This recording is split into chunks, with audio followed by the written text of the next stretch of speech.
Rumah Bribtu Rizka dirusak keluarga Brigadir Esko, desak tetapkan tersangka lain.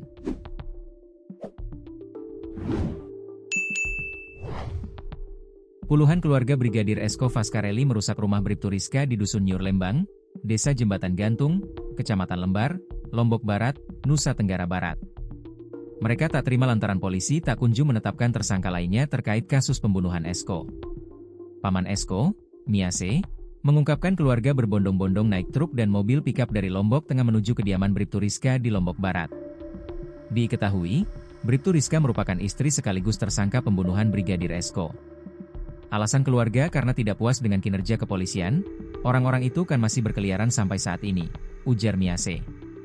Jadi, itulah yang bikin orang-orang, keluarga, ini jengkel dan kesal, imbuhnya. Miase mengatakan kekesalan keluarga memuncak ketika sampai di rumah Bribtu Rizka. Ia menjelaskan aksi perusakan tersebut dilakukan secara spontan. Menurutnya, ada beberapa bagian rumah yang rusak seperti jendela dan tembok pembatas bangunan itu.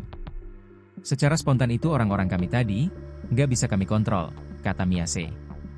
Ia berharap penyidik Polres Lombok Barat segera menetapkan tersangka lain terkait pembunuhan Brigadir Esko.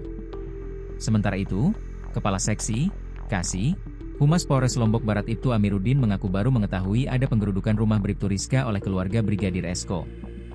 Ia belum bisa berkomentar banyak terkait aksi warga merusak rumah Bribtu Rizka tersebut.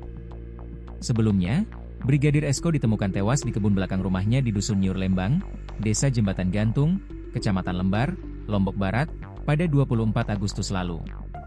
Anggota Intel Polsek Sekotong itu ditemukan dalam kondisi membusuk, wajah rusak, dan leher terikat tali di bawah pohon. Atas kondisi itulah Brigadir Esko semula diduga tewas akibat gantung diri.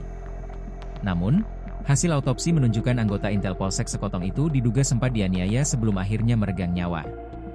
Polisi lantas menetapkan Bribtu Rizka yang merupakan istri Brigadir Esko sebagai tersangka.